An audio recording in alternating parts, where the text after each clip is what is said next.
Hello, everyone, and welcome back to the latest, the official podcast of the Brock Press, where we take you beyond the headlines and do a deep dive into some of the many interesting articles written by our team this week. My name is Noah Nickel. I'm editor-in-chief of the Brock Press, host of the latest, and today I'm joined by our managing editor, Holly Morrison, one of our sports and wellness editors, Morgan Vidakovic. I got it right that time. And surprisingly enough, one of our editors at large, Jonah Dayton. How are you all doing today? Doing I'm well. doing good. Yep. Already talking over each other. Going great. Yeah, the online format is working its magic already. That's one of the bad things for sure to come of Omicron. A minor bad thing, but one that we're dealing with here. One of the good things, though, to come of it is that we're able to have Jonah back on, despite us wishing him farewell at the end of last semester. It's good to have him back, and it's also great to have Morgan on for the first time, which is also, being facilitated because of our switch to online for the time being. So, there's always upsides to everything, right? Even a fifth wave of the pandemic. Now, aside from Omicron and lockdowns dominating the stories we wrote this week, which is the reality, and we are going to be talking about it, of course, there's also a few pieces about OUA sports, which we'll be talking about, that Morgan and Holly both wrote. With that, we will get into the topics. So the first topic we're going to talk about, as I mentioned, is the Omicron variant and the fifth wave of the COVID-19 pandemic that we're going through at the moment. Our Crack News team, Chad and Devani, were on the ball this week, and they wrote a lot of Omicron coverage, but from some unique angles, which was, interesting to read. I really appreciated, the different ways that they kind of approached it. Be sure to check those out on our website. But without further ado, we will get into the discussion on Omicron and the fifth wave and all that not fun stuff. Do you think this fifth wave and the lockdowns that have accompanied it were inevitable, or do you think they might have been able to be avoided? Probably both. Like, would another wave be inevitable? Like, yes, probably. It wouldn't have been just gone away like that. But also, it does seem like the lockdowns could have been avoided if, I guess, the government was a little bit more proactive.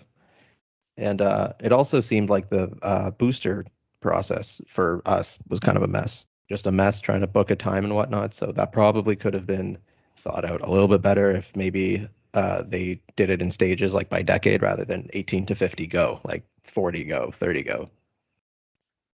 Could the fifth wave have been prevented? I don't think so, at least not in like the current reality that we live in. There are definitely ways that like the virus could have been prevented from mutating. It would have been a lot easier if, like I've written about this before, if vaccines were readily available, like not just in Canada, but across the world.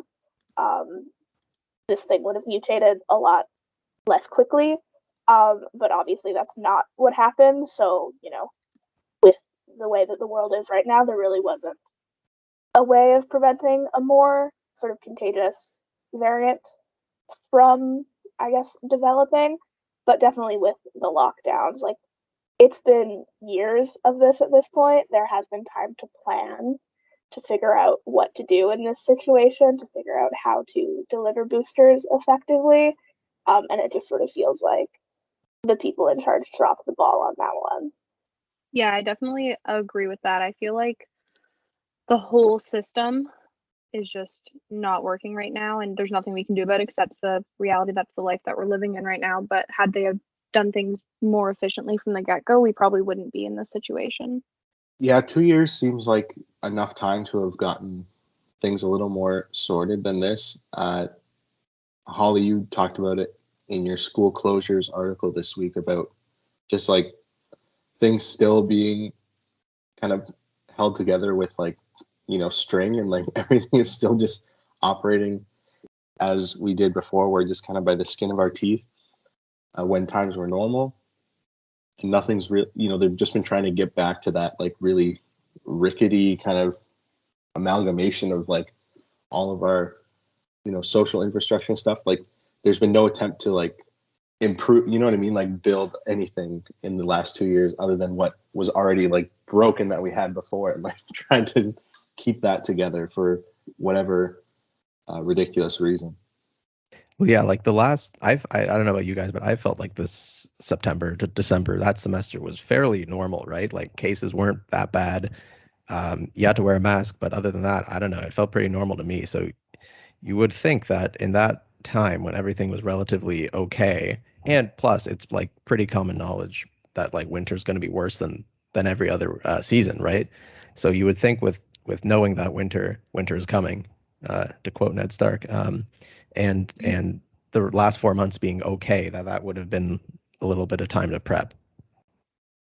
Yeah, it feels like, I don't know, like leaders and like government people are sort of hesitant to sort of plan with the knowledge that like COVID's going to be sticking around, because it's not like a super popular talking point to sort of plan as if this thing is not going to go away. Like people want it to go away very clearly, and people want to get back to normal. So I guess when you make those plans in advance, to certain people, and not that I would agree with this viewpoint, to certain people it would sort of seem like you're just giving up and sort of just like surrendering to the reality that COVID is around, and will be around forever. That's just how viruses work. But yeah, it just feels like people are hesitant to plan in advance, and I think that's put us in a worse position than if they had used the knowledge that they had, that like cases will spike in December. That's just how viruses work. And the next question is a little more niche. I pulled it from Chad's EMS article because he talks about how EMS in Niagara right now is really, really stretched with COVID. But he kind of points out in there that it's a lot of people calling 911 to get COVID tests, and because they have like mild COVID-19 symptoms that they can very easily treat at home. So like, to me, that just stood out as absolutely insane. But I wanted to get you guys' take on that these people are overrunning our emergency services. But go for it, Holly. Yeah, I think like obviously don't call 911 if you have mild COVID symptoms. That's not a good idea. But also like I feel like I'm more inclined to blame like systems than people just generally. That's my own personal politics.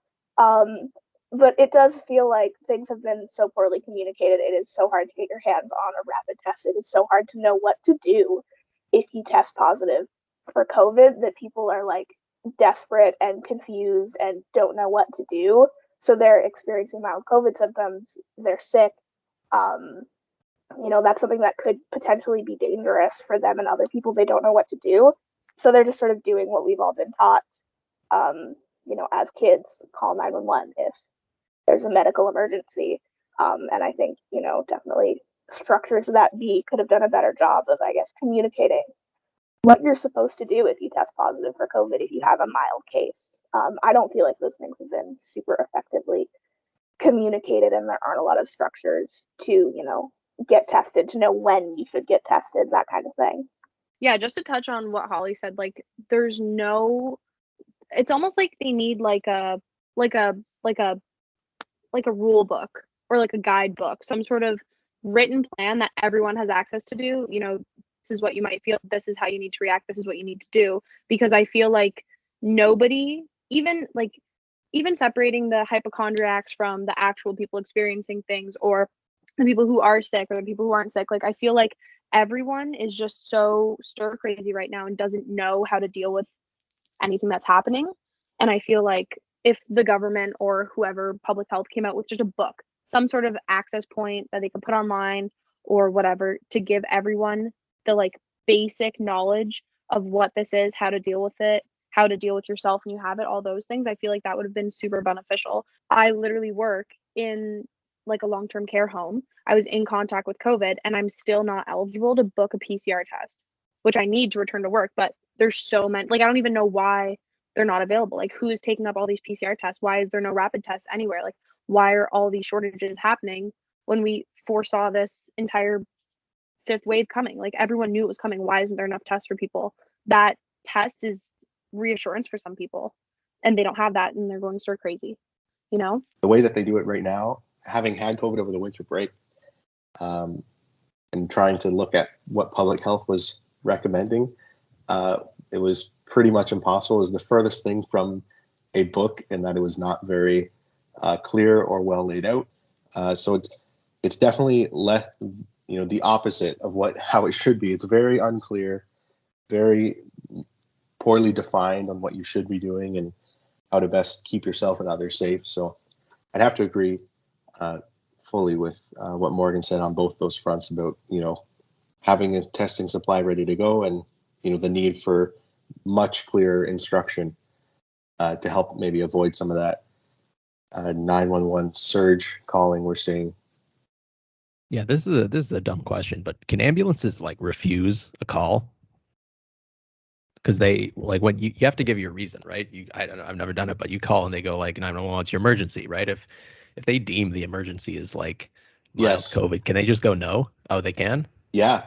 Okay. They've been, well, it's much harder to get an ambulance sent out lately, and was actually prior to COVID. We were seeing surges in calls that were deemed non-essential or non-emergency in the sense that they didn't need to send emergency services, and so then they will usually either redirect you to their they have non-emergency lines and supports and resources that they're kind of affiliated with, or they'll give you instruction how to go about that on your own.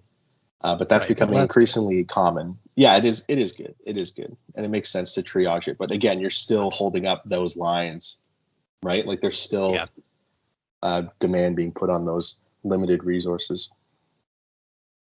So there are non-emergent lines for calling like 911 or to call the fire department or whatever, but actually they prefer that you call 911, obviously not for ridiculous things that don't require immediate attention, but they prefer that you call 911 and then they'll redirect you to like a non-emergent person that way rather than calling the non-emergent lines, because there was an incident in January at the home that I work at, and we had to call 911 because one of the clients was injured, not horribly, but still required medical attention. And I called 911 and I was like, hey, can we get an ambulance here? And I said I was going to call the non-emergent line because it's not pressing in this moment, but he does require medical attention at some point. And they were just like, oh, we would prefer always that you call 911 and then we'll decide on their list. So they have this effective list where they triage, like you said, Noah, and they kind of deem what is like higher risk, what's not. But I think the question is like, why are these people calling for non-emergent things? It's just like, we were like, kind of like what Holly said, we were taught like if something goes wrong, you call 911. But like you'd think that people have common sense and understand like, hey, if I have a cough and I'm not dying and I feel like this, maybe it's not an emergency. It's just like the whole concept of calling 911 when it's not an emergency just kind of blows my mind. Yeah, I think like I have never called 911. I've never needed to. Thank God. But also like I think, and Noah, you were talking about it with sort of panic buying and how that's a thing that has that's like a discourse that has dominated the pandemic. There's this sort of like sense that I get that people are like panicked and that people don't know what to do. They don't know if tests are going to be readily available, so they're hoarding rapid tests. They don't know if they're going to be able to get medical attention, so they're just calling 911. The resources are being stretched thin. But I think like what it comes down to for me is like, if people are taken care of, if people know what to do, if people know how to have medical attention, if the medical system isn't stretched so thin, if, for example, like the government had handled rapid tests much more effectively, if they had just sent them to every household instead of, saying, come get them at the LCBO, maybe they'll be here, maybe they won't. I don't think it would be happening to this extent, because when people know what to do, they don't panic. If people know that they're going to be taken care of, they're not going to panic. So that sort of panic doesn't sink in and we don't end up in this situation in the first place. Yeah, I think that's a huge point, Holly. Like kind of tying back to what I said earlier, just about like if we just had some sort of like a checklist or some sort of guideline to follow, I feel like all of these problems and like situations that everyone's in where they're panicked and stuff. I feel like at least having some sort of reference sheet to look back at would give them some sort of like peace, knowing, okay, maybe I can handle this on my own. Maybe I don't need to reach out to those resources. But I think that's a great point, Holly. Yeah, like I think what it boils down to for me is just like people are very afraid right now, and I think justifiably so. And they're even more afraid because they don't know who's going to take care of them. Yep, absolutely fair on that. I think we're running around like chickens with our head cut off because the government in this analogy is cutting everyone's head off and letting us run around like we have no idea what's going on because they're not being very forthright with anything, and there's lots of changing and flip-flopping on pretty much every decision they make. But anyways, on to the last kind of question, which actually relates quite a bit to what we were talking about of stretching. Resources thin, and there being healthcare being kind of pushed to its limits, but more on the human side. So, we've heard a lot about nurses and frontline health staff. Used to be healthcare heroes at the start of all this, and essential workers and all that. But now they are massively burning out and leaving the profession en masse, not just nurses, but doctors and other hospital staff and emergency staff, and even non-emergent staff, people in seniors care and lots of other places like that have been kind of hard hit by all of this stuff. And it's fairly justifiable. I definitely can't hold that against any of them for leaving at this point. It's been a ridiculous 2 years. But I'm just curious your guys' thoughts on how our healthcare system, how our healthcare workers kind of recover from this 2 year just onslaught against them. I think the pots and pans banging finally wore off after 2 years out on the balcony in New York when they come home from work. Probably, yeah. I don't know how it would recover, but it would probably, you would need an influx of people like Chad who are in med-sci programs now, graduating and going right into this. So he has that to look forward to. But aside from replenishing the system, so to speak, I don't know. It seems like it's going to be an uphill battle, but I think this wave has probably opened everyone's eyes. Perhaps we should have made the hospitals a little bigger and maybe have some more beds and just expanding. I guess that's expensive, but it seems like, again, what we were talking about previously about the last 4 months, you would think the last 4 months, and maybe they did this, I don't know, but just sort of when times are good, prepare for the times are bad. And I think if you can just stay on top of things the best you can, that should be okay. Yeah, and also I guess one thing that I think is just treat the people that you have better than you are. There's definitely room for them to be treated better by management. There's a lot more room for their labor to be valued. Pay them more, maybe. Nurses don't make a lot of money for the things that they have to do, and healthcare is something that is so important and such a pillar of our society that it's not a job that you can afford to have people not wanting to do. They're people do want to take care of people. People want to be doctors. People want to be nurses. People want to be surgeons. But then when they get into that profession and they are treated incredibly poorly, not just by the people who are in hospitals receiving treatment, but by the people who are making their schedules and sort of staffing them, having them work back-to-back 12-hour shifts. It's so incredibly easy to become burned out from a profession that, you might still care about and you might still be passionate about. We're not doing a whole lot to make being a healthcare worker worth it for the people who do want to do it. I'm never against giving working people more money. That's my part of my politics for sure. So I agree with that part, Holly, but I think the first focus, which again still is costing money, still is investing in working people, nurses and others in healthcare, is to really improve that work-life balance side and the workplace side of things. I think that's a first priority, and I think those ridiculous shifts are a big part of that. And also, they kind of do ratio hiring, right? They should have X number of this type of staff for this number of patients being taken in at a time, right? That's kind of one way that they look at, how many people should be scheduled and whatnot. Like definitely rejigging that type of formula and that type of ratio is important. So hiring more people, again, not against giving them more money at all, but, really doing those things that, the money on your paycheck at the end of, your 2 weeks is one thing. It is nice to see that number go up and be bigger. But, that time that you're spending at work and the time that you're able to spend away from work can be separate from work and not have to be called in, covering for everyone, right? Like that type of stuff constantly just depleting your energy tank, right? Rather actually filling it up. And I think, work-life balance stuff from the employer side, having to guarantee that would be helpful and would be super important. I think those are both super good points. In the society that we're living in right now and the situation with the pandemic and everything, I feel like it's really impractical to ask that of employers, especially healthcare kind of management people. Like, I feel like they're scheduling people back-to-back shifts because there's no one out. Like, I just feel like there's not enough nurses to begin with. There's not enough healthcare workers. And then these nurses, when their shift is done, they're probably given the option like, oh, hey, no one's here to work the next shift.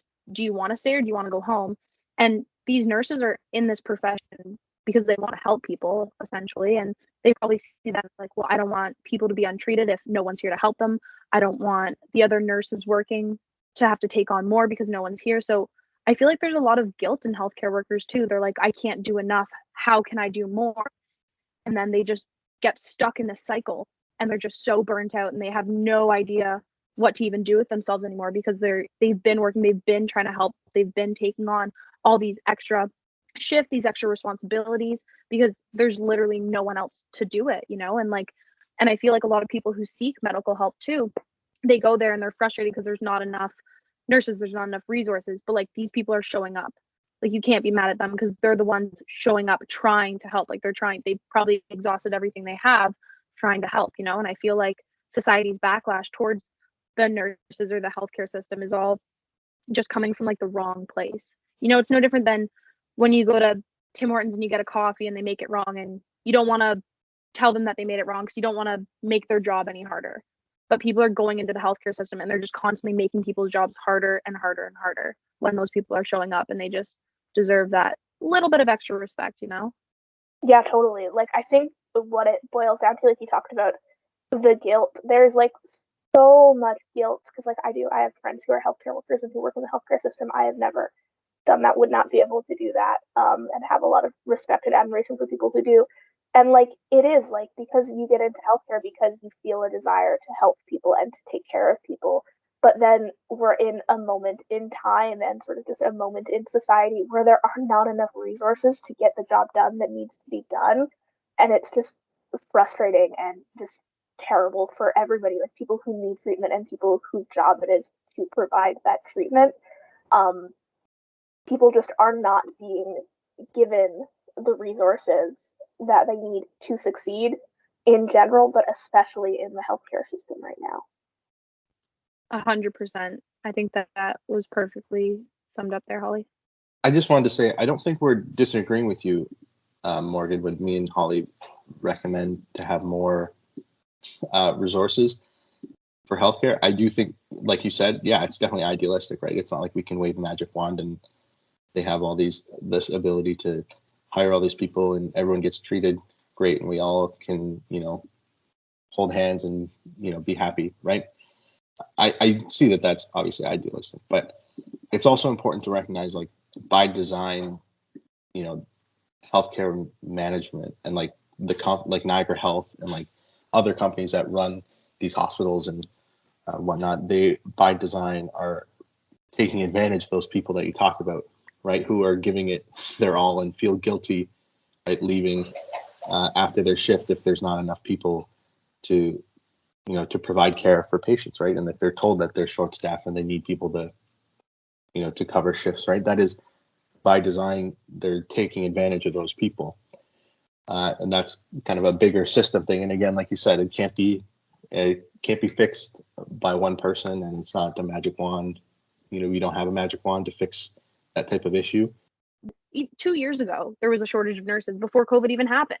So like, why didn't the government or why didn't the establishments think, okay, what can we do to get nurses here? Like when there was a PSW shortage, they made PSW programs free so that people could have access to them, go to school for that, so they could help out in those fields. Like, why haven't they done something like that for nurses? Maybe be like, oh, okay, we need nurses. There's not enough nurses in Ontario or wherever in the entire world, I guess. But specifically in Ontario, they could be like, okay, college for nurses, it's free. Everyone who wants to do it, go. Now there's nothing kind of in your way. There's no money issue. All that's out of the way. Just you can go to school for free, so you can contribute, so you can help. Like, I feel like things like that would be so proactive in trying to like alleviate this crisis that we're having with the shortage of nurses and stuff. And I just feel like the government, whether they want to or don't want to or whatever, they're just not doing what they need to be doing. Like, I feel like these situations could be solved, these situations could be fixed even, but I don't know, I just feel like they're not thinking proactively. No, you're right. It's proactive thinking versus reactive thinking. Pretty much sums up this whole, 100%, yeah. Everything we've talked about for every question, right? Like, they're totally thinking reactively, but proactive thinking is how we'll kind of get out of this without continual, just complete shutdowns of everything on a whim, and then coming back out of it on a whim, and all this yo-yoing and all this back and forth.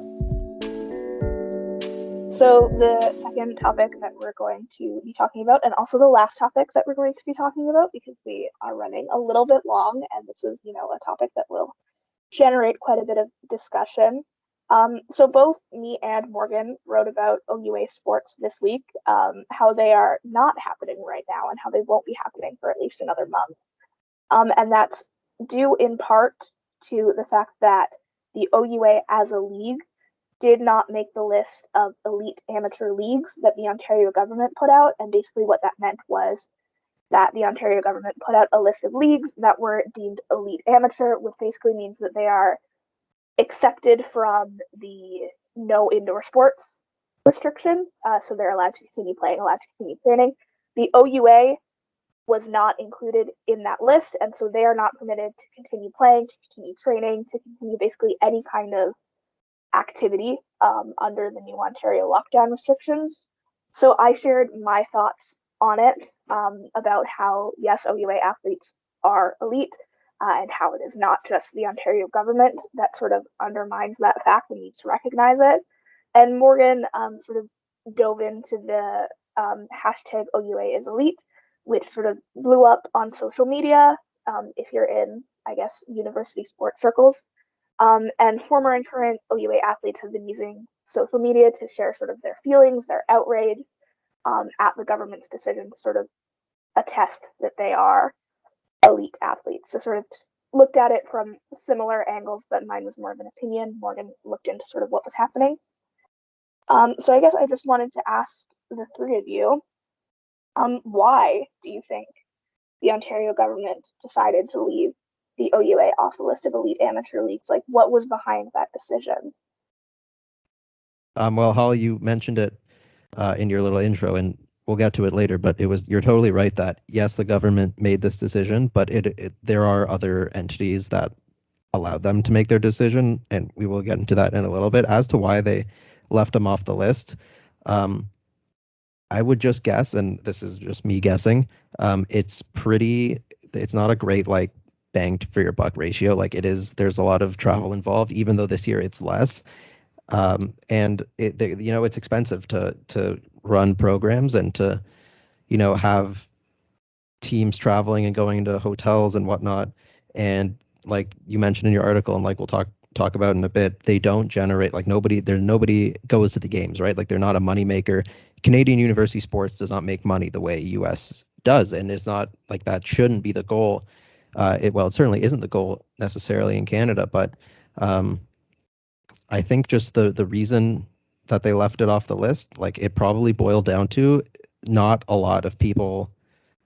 Like, yes, in our circles, it's a big deal because we work in it and we obviously are big believers in the OUA and youth sports, but aside from like the wider perspective, it's not really a huge deal. And I think it was just pretty easy for the government to sort of like cross it off the list, even though they're, completely wrong in that it was kind of ironic, but like in a sad way, that the day that I think it was the day that that announcement went public, Logan Thompson started in the NHL that night, and 3 years ago he was playing here at Brock. So I think that was a little cruel irony. But yeah, the craziest thing is that, Holly, you mentioned this in your article, that as 18-year-old in the OHL can play for the Ice Dogs, but not for Brock. And a high school basketball player who just got a scholarship from the OSBA can't play at Queens or whatever. Yeah, and I think also like it's worth mentioning, like I mentioned it in my article, the OUA had already announced that they were going to be suspending play until I think it was the 24th, until at least January 24th is I think the verbiage that they used. So I think a combination of that and the Ontario government sort of thinking like, oh, this is just an easy thing that nobody cares about. It's just, 9,000 athletes, no big deal. A combination of that, and then also the fact that the OUA had already announced that their winter season was going to be at least, shortened or postponed, made it just one of those easy decisions for the Ontario government to show their, I guess, lack of understanding and care for, university athletes. Yeah, I think I agree with both of you, and I think I have the same opinion. I think it was just an easy little thing that the government could just tuck in the corner of the room and deal with later. But I like what Jonah said about like it's not a moneymaker. Like no one goes to these sports. They don't really produce any revenue worthwhile or anything. And it is like Holly said, there's 9,500 student athletes who play in the OUA, 20 schools. Like that's a lot of teams. That's a lot of players. That's a lot of contract tracing. And it could really just boil down to resources. Like, I know a lot of schools have resources in place to, let the athletes train safely, but maybe at the end of the day, they just like there is a shortage of rapid tests. There's a shortage of all these things. Maybe the Ontario government just can't afford to have 9,500 students at risk because we don't have the resources to help them if they do get sick. We don't have the resources to test them if they show symptoms. That's kind of what I was thinking. Obviously, it's super disappointing being an OUA athlete and understanding this, but like I think from a really logical point of view, I feel like we just don't have the resources. Maybe that's why the government made that decision. Yeah, I don't know, because like it's sorry, Jonah, I'll just finish this tiny little thought. It's just like kind of weird to me that they are not including the OUA because, high school basketball is included. Like women's under 19 field lacrosse is included. There's a lot of organizations where there are a lot of people who are students, who are, as young as the athletes in the OUA, who do as much traveling, who compete at, either equivalent or slightly lower levels than the OUA, who were included in the decision. And then also just the fact that, like, from what I have seen, from what I have heard, the OUA didn't have the chance to apply for this status. It was, a list that was sort of randomly decided by the Ontario government. It was up to their discretion. The OUA had no chance to make their case. So it's one of those weird situations where it just feels like the government just kind of forgot about intercollegiate sports. Yeah, and I think like the outrage, and no, I'll just be a second here. I think the reason people were upset wasn't because they were put on pause, because like Holly said, that was anyways. WA was going to be on a break, and most likely all the other conferences too. The outrage was that they were left off of a list of what, elite amateur. Like that was the big mistake. Not just postponing it, because I think while that would have been disappointing, it already also kind of makes sense from a health standpoint. But the fact that it was not included with like the CHL and, like you said, some of the, like, what was it, U18 baseball or something, and like League One soccer, like that seemed a little bit fishy, and I think generated rightful sort of distaste. I don't have much to contribute on the sports front of this topic, obviously. But let me take it, since it's very closely related to government stuff, let me approach from that angle. So before the pandemic, it's hard to remember now, but Doug Ford was kind of a laughingstock, right? And his government was not well liked by many people, and they were doing a lot of cutting to programs that were important to a lot of people. But another thing that they did was mess things up like a lot, like consistently. They were making really boneheaded mistakes, and it's because they didn't really have a lot of great talent in their government. And just because the pandemic started and they do serious press conferences about how serious they take all of this and blah blah blah, you're still dealing with a lot of the same incompetent people from 3-4 years ago when they got elected. So I wouldn't underestimate that, just sheer incompetence factor, which definitely is a big one in this Ontario government. I wouldn't underestimate that as being part of the reason why this happened, and OUA was not part of that kind of arbitrary list.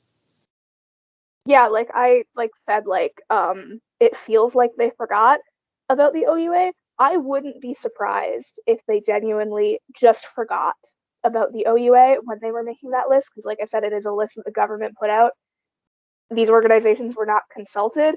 And also, another thing is that just because an organization is on that list of elite amateur leagues doesn't mean that they are going to continue their winter season. Like the PWHL, which is the Provincial Women's Hockey League, is on that list. They suspended play. So, even though they're on that list, it still comes down to the organization to decide whether they wanted to play. So even if the OUA made that list, they could still make the decision to suspend the winter season. I think the outrage comes from the fact that, the OUA by all definitions is an elite amateur league, and they were left off of that. And to tell a bunch of athletes, hey, you guys aren't elite and you're not good enough to make that list, of course that's going to make people angry. That completely devalues everything that they do. So one thing that I touched on in my opinion was it's not just the OUA who sort of not just the government who sort of devalues the contributions of their student athletes and, the support staff. Like Jonah was saying, not a lot of people go to these games. There's not a lot of marketing. The OUA has people who could be stars that are not, effectively showcased.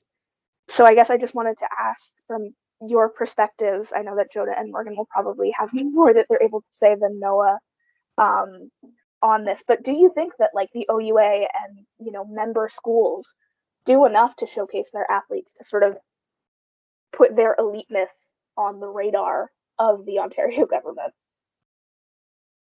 Yeah, and this is a huge part of it, and the answer is no, big no. I do think that this year we should cut them some slack because of COVID. I feel like with capacity restrictions and indoor venues, like if you weren't going to go to a Brock volleyball game before, why now would you go when you have to mask and risk getting infected, right? So I feel like this year sort of don't really put too much stock into it, but if we think back to I guess our first 2 years when it was normal, what was it, a drawing on that big chalkboard across from the student card desk, that's how we found out about where games were. We know going from trying to find dates and calendars whatnot on the website, sometimes the schedule wasn't even up for the team that season. So there are a lot of flaws within how they promote OUA athletics, and I do think, I was never on the hockey beat, so I don't know, but just coming from basketball, which is the sport I know, last year, or I guess 2 years ago, when the women's team had their big run, yes, it was sold out for the most part. But aside from I guess the quote unquote bandwagon, seasons, it was pretty much if you discount parents and friends of the athletes, just straight up fans, it was not a lot.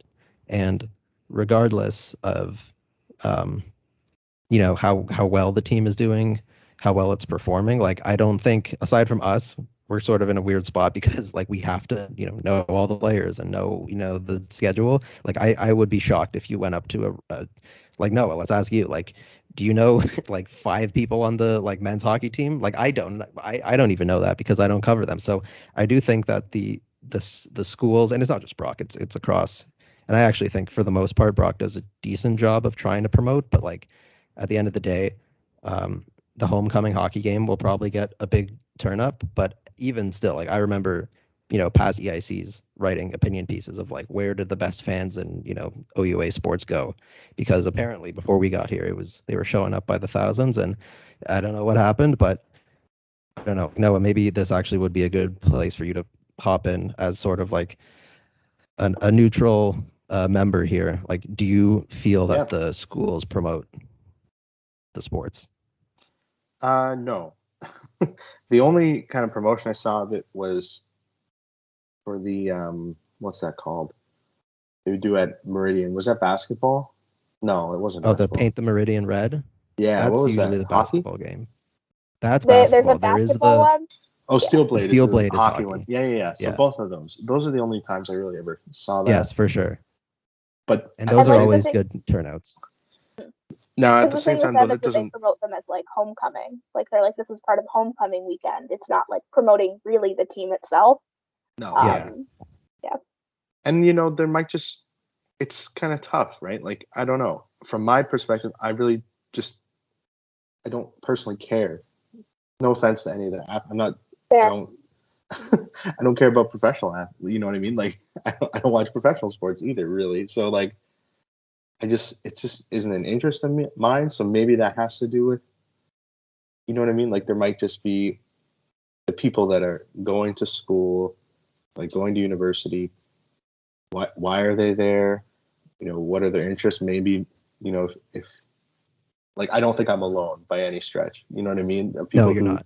Even if they were advertising, like, oh, that's cool. It doesn't mean I care to ever attend, right? Like, yeah. I don't know. There's a little bit of both, but definitely, first things first, they should be advertising it way, way, way more. Absolutely. And just a quick thing to jump in here real quick, Holly. That Brock does, and I'm sure this goes for other schools, like tickets are free for students. So like they do, it's if they put, even if it was $1, no one would go, but they do make it free. So it is accessible. Just students aren't going. And it's like, no, you're saying like there are people who don't care about sports. There are always going to be people who don't care about sports, even if the sports are advertised to them and easy to go. But like Jonah and me, both of us, we're in SPEMA.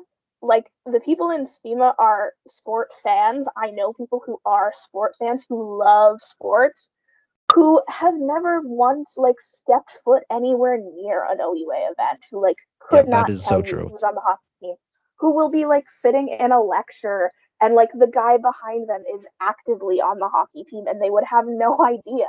Like it's just so, there's like we're Brock, we have the sport management program and those people aren't even going to the games. I think, sorry, really quick aside, one of you should interview one of these people from your classes. I think that's who you want, because like, yeah, I'm an outside of the sports world, but I'm like too far outside, right? It's not like I'm eager to go and I just don't know about it. I'd be curious to know that person's like mentality or thought about it, right? Like why are they not going? That would be really interesting. Well, I'll just like jump in here. Like my roommates, again, like Holly was saying, like love basketball, watch NBA, watch NCAA. Do they go to Brock basketball games? They haven't since first year, and because in first year it was 15 steps away, but now you got to take the bus and or drive. Like I know that's why, because like I'll say like, well, I leave for work at 5 whatever, women's games at 6, men's games at 8, and I know they'll be like, oh, that, like if they were on campus they'd go, but because they have to take a bus or drive, like that's definitely a big reason why, at least in my circle. Yeah, and Jonah, just to touch on that, I remember in my first year, I don't know how relevant Badgers for Badgers is anymore, but in first year, it was every member of every team, there was an incentive. You go to Badgers for Badgers, you swipe your card, they know that, okay, the whole women's rugby team's here, the whole men's hockey team is here. They're all here, they're all getting these points for their team, because there was this incentive for all the athletes where the teams that went to the most Brock games, the most Brock sports, they were able to accumulate these points. And then at the end of the year, the team who had the most points, who attended the most games, they got extra funding for their team. And that was huge. Like in my first year, our team went to every single game. Like I do not care about volleyball. I don't even really like other sports other than rugby. And like we were at every single game because it was just this huge incentive. And I'm not saying that like we need to incentivize it, but and even them making like the school making the tickets free, like that's a huge incentive for people to go. And I understand your point. Like it's inconvenient because we all have lives. Like we work, we have to take the bus, we have to drive there. Like it's whatever. But I don't know. It's crazy times, and I feel like nobody cares anymore. And even to touch on, I think Noah brought up like the steel blade or paint the meridian red. Those were, I feel like they're not even about the sports. Like the campus store uses those big events to, sell more product. They sell foam fingers, they sell all these fun things. So I feel like it's all about money at the end of the day. Like the school doesn't really care about the sports, they just care about making money off them, and only when it's convenient for things like that. Like homecoming's kind of a big deal, but then the rest of the season nobody cares. I have a few suggestions for Brock about how they can get more fans into the games, and let me know what you think. So the first thing for basketball, and I think this only applies to basketball, but for whatever reason, all of the weekday basketball games are Wednesdays, right? That's also the like big moose night, right? So right there, That's a easy fix. Put that on a Tuesday or put that on a Thursday, literally any other day but Wednesday. Secondly, for all sports, soccer, volleyball, basketball, hockey, it's always the women who go first and the men who play second. And I guess the thinking there, because regardless of how well the team is doing, like more people are just going to show up for the men's game. Even if like 2 years ago, the women's basketball team best team in the OUA and the men's team were under 500, men's team still had more fans show up. Like that won't change. But I guess the thinking was if you put the men's thing at the end so that people have to sit through the women's game to watch the men's game. Well, that doesn't really work because I know tons of people who bought the ticket because it's one ticket for both games, bought the ticket and then just showed up at 8. Would it not make more sense to flip that and put the men's game first? More people come in at 6, and while they're already there, you're going to leave at 8? Like, it seems like once you're there, you might as well watch the second game, right? Yeah, that, like, makes sense to me because, like, obviously, big women's sports person, it is just unfortunately the reality that a lot of people are going to care more about the men's team. But yeah, it makes so much more sense. Like, you put the men's team first, people are going to show up for the men's game because that's how people are about sports. And then, hey, I'm here, might as well catch the women's game. And then, you stay for the first 15 minutes and you realize, oh my God, the women are great. I think that's a great point, Holly. And I feel like there's this taboo maybe around women's sports, like, oh, maybe the women don't play as well, or maybe they're not as intense as the men. And I feel like that is so old news. Like, that's not the way it is. Women play just as hard and just as well. And I think that's a great idea, Jonah, switching it around, have the women play second, the men stay, or the viewers stay. They watch for 50 minutes and they think, holy, okay, like these girls actually bring it. I feel like that's such a great idea to really like switch that sort of concept or perspective where people think that women's sports just aren't as exciting as men's or whatever it is that people think. And I think also like it's like with the hockey teams, like hockey is one of the most popular sports in Canada. OUA hockey does not get any attention. People would just be like, why would I go to a Brock game when there's an Ice Dogs game? And like the answer is like, well, it's a fun game and the Ice Dogs aren't playing tonight and it's free, but they don't really see that. They see the fact that the arena that both Brock hockey teams play out of is a, like, for me, 45-minute bus ride from my house. It's very out of the way. So I think you need to do something to make getting there easier. You need to make it a fun place to be. And, if you market these athletes better, if you show off their talents, maybe next time the Ontario government has to come up with a list of elite amateur sporting leagues, they won't forget about university sports. Because I think, that's what it boiled down to for me, in my opinion. Like, you're not talking about these athletes. Nobody's, media's not, mainstream media, at least, we do our best, is not giving them coverage. So, yeah, maybe the Ontario government straight up forgot, and that is, bad and irresponsible and stupid.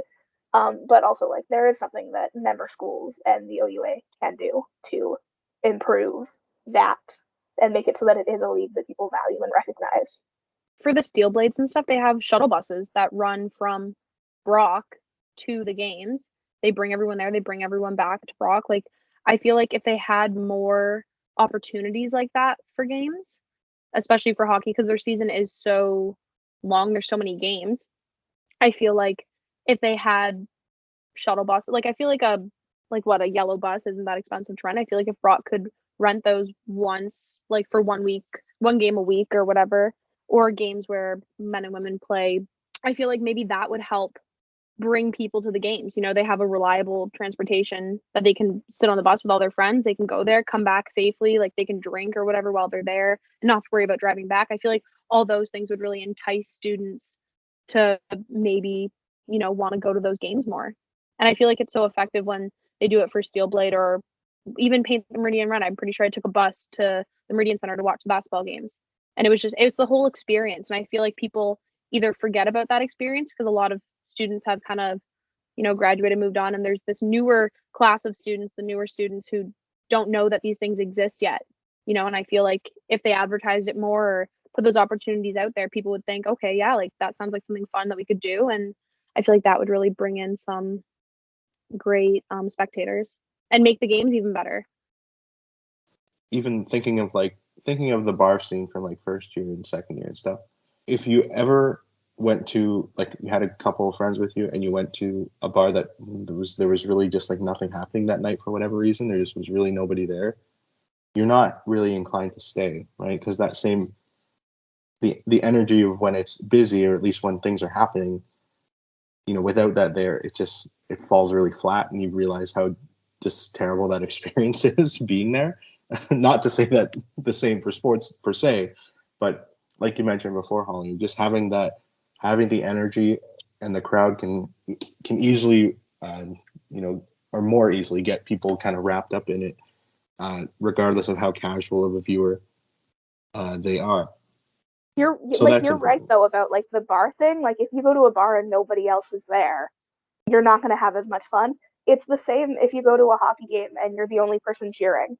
Yeah, exactly. But it's just like, so then what is the key that gets people there? Right? Like what starts that kind of movement, right? Like what gets the first group in so that there's enough of them there that they feel they want to stay and even come back another, you know, next week or next game, whenever that is, right? But that's the difficult part.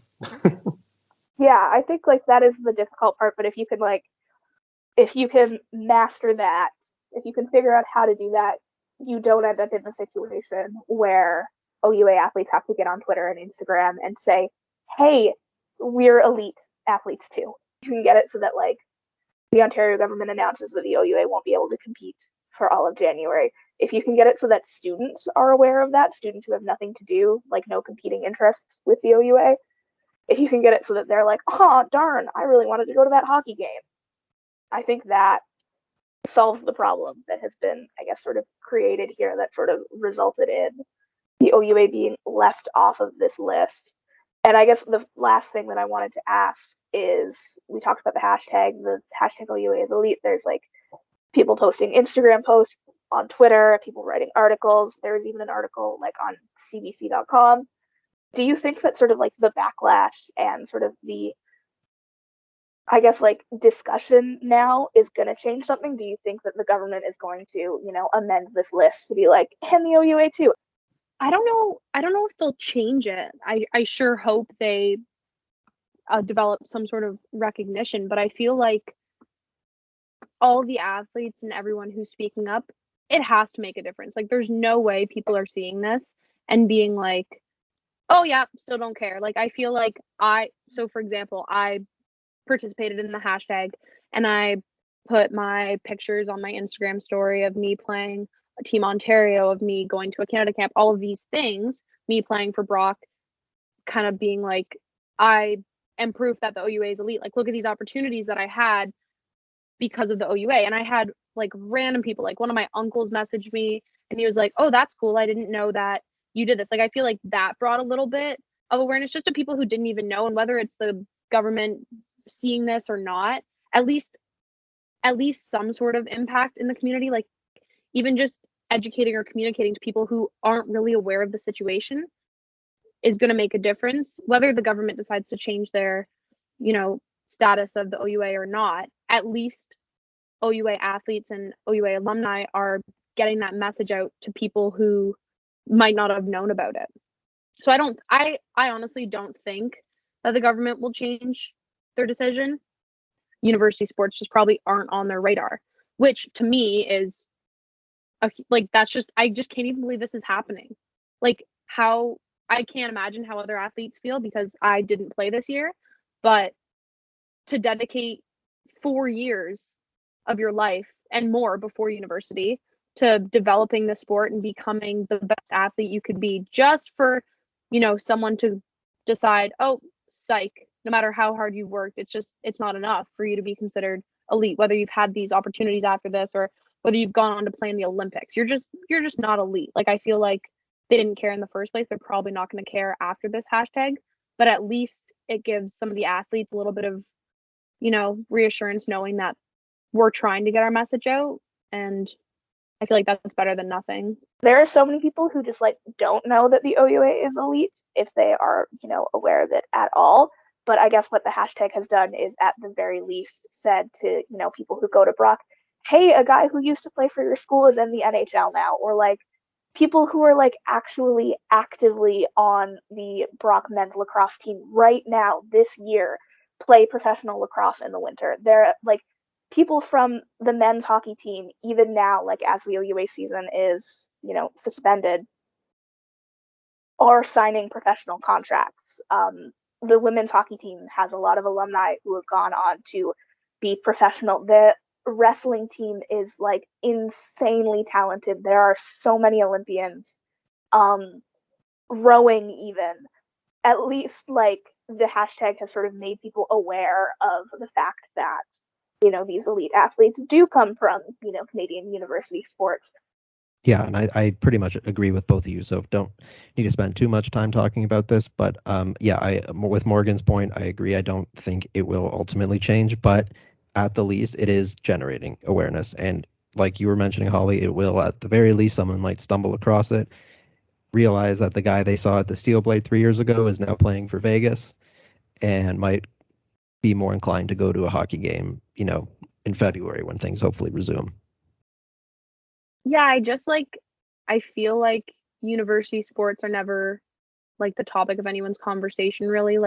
Other than the athletes who play and the families, no one really cares about it. And I just hope that this really brings a new perspective towards university sports. And I wrote an article on it. I think it was one of the first articles I ever wrote, just about the amount of dedication and time it takes to be an OUA athlete. And I feel like people don't think that. They see everyone around Brock, they see these cool red backpacks, and they're like, oh, cool, this person plays, ringette. Oh, I played ringette in high school. That's cool.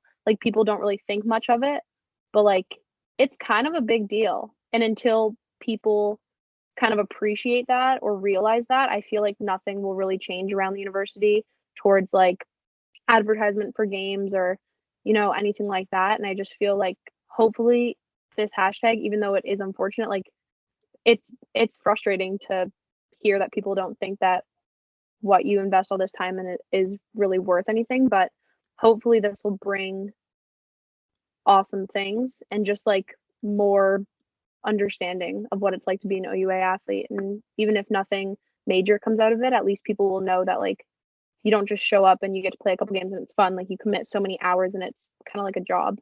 I just feel like maybe that'll be another good thing that'll come out of this.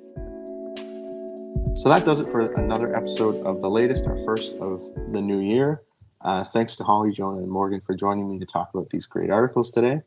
And thank you all for listening. We really appreciate it. Remember that you can find the full articles we talked about here today and many, many more at our website, www.brockpress.com. You can also find us on Instagram, Twitter, Facebook, and LinkedIn, all at The Brock Press. On top of following us on social media, be sure to subscribe to the podcast so you never miss an episode. You can find us on Spotify, Apple Podcasts, Anchor, Breaker, Google Podcasts, Pocket Casts, and Radio Public. Just be sure you're looking up the latest of Rough Podcast, and you should find us with no issues. You can also find the podcast on our YouTube channel and on our website. With all that said, thanks again, and we will see you next time for another episode.